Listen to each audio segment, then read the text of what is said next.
একটি রুটি। একজন সিদ্ধ গুরুর কাছে দীক্ষা নিয়ে ফিরছিলেন তিনজন। গুরুজি তাকে আধ্যাত্মিক জ্ঞানের পাশাপাশি ব্যবহারিক হতে শিখিয়েছিলেন।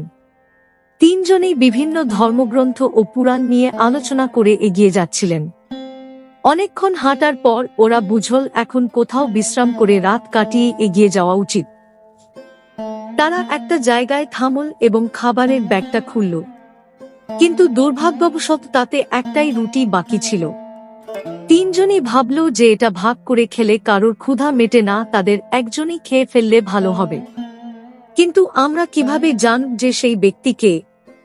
যেহেতু তারা একটি আধ্যাত্মিক অভিজ্ঞতার পরে ফিরে আসছিল, তাই তারা তিনজনেই সিদ্ধান্ত নিয়েছিল যে তারা সিদ্ধান্তটি ঈশ্বরের উপর ছেড়ে দেবে। শুধুমাত্র ঈশ্বর এমন সংকেত দেবেন যে বোঝা যাবে কার রুটি এবং গল্পের প্রয়োজন। আর এই ভাবতে ভাবতে তিনজনই শুয়ে পড়ল। ক্লান্ত হয়ে সবাই তাড়াতাড়ি ঘুমিয়ে পড়ল। পরদিন সকালে ঘুম থেকে উঠলে প্রথম লোকটি বলল, গতরাতে একজন দেবদূত আমার স্বপ্নে এসেছিলেন, তিনি আমাকে স্বর্গ ভ্রমণে নিয়ে গেলেন। সত্যি আমি এমন দর্শনীয় স্থান আগে কখনো দেখিনি। অসীম শান্তি, অসীম সৌন্দর্য আমি সর্বত্র দেখলাম। এবং যখন সফরের শেষ পর্বে ছিলাম, তখন সাদা পোশাক পরা এক মহাত্মা আমাকে বললেন, পুত্র, এই রুটি নাও, এটাকে প্রসাদ মনে করে তোমার ক্ষুধা মেটাও। প্রথম ব্যক্তিটি সবেমাত্র কথা বলা শেষ করেছিল যখন দ্বিতীয় ব্যক্তিটি বলল, কি আশ্চর্যের বিষয়, আমিও একই রকম স্বপ্ন দেখেছিলাম এবং শেষে একজন মহাত্মা আমাকে স্পষ্ট নির্দেশ দিয়েছিলেন যে আমি সারা জীবন মানুষের উপকার করেছি, তাই আমার রুটি পাওয়ার অধিকার আছে। তৃতীয় ব্যক্তি চুপচাপ বসে দুজনের কথা শুনছিল। তুমি কি স্বপ্ন দেখেছিলে? প্রথম ব্যক্তি জিজ্ঞাসা।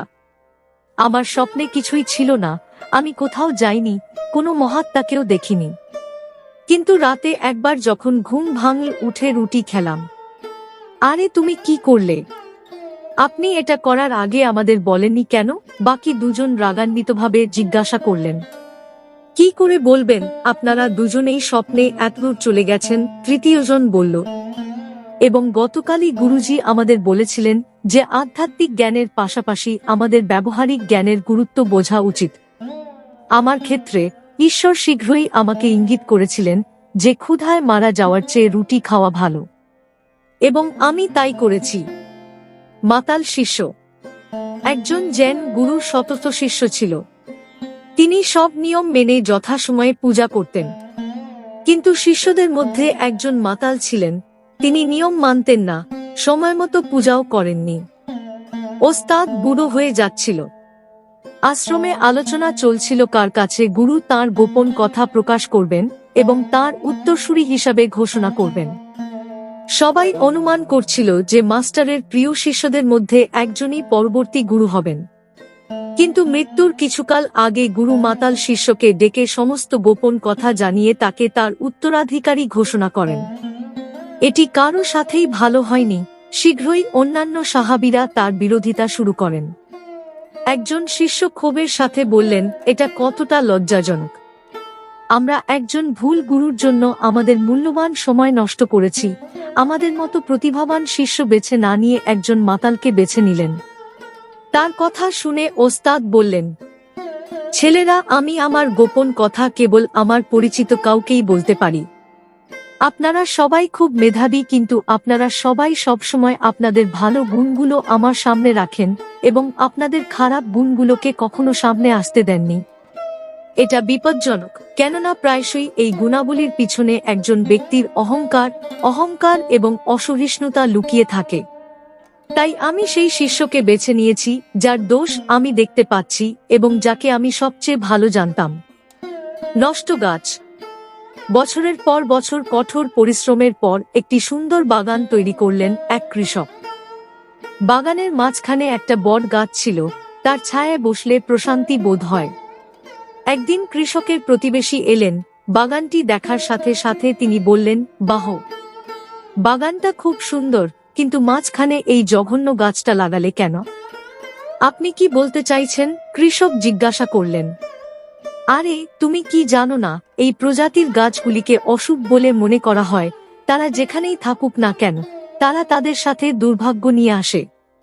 যত তাড়াতাড়ি সম্ভব এই গাছটিকে এখান থেকে সরিয়ে দাও, প্রতিবেশী বলল। এই বলে প্রতিবেশী চলে গেল, কিন্তু কৃষক চিন্তিত হয়ে পড়ল। সে ভয় করতে লাগল যে এই গাছের কারণে তার কোন অপ্রীতিকর ঘটনা ঘটতে পারে। পরদিনই সে গাছটি কেটে ফেলে। গাছটি বড় ছিল, তার কাটা কাঠ বাগানের সর্বত্র জড়ো হয়েছিল। পরের দিন সেই প্রতিবেশী আবার এসে বলল, ওহো, এত সুন্দর বাগানে এসব অকেজো কাঠ সংগ্রহ করছ কেন?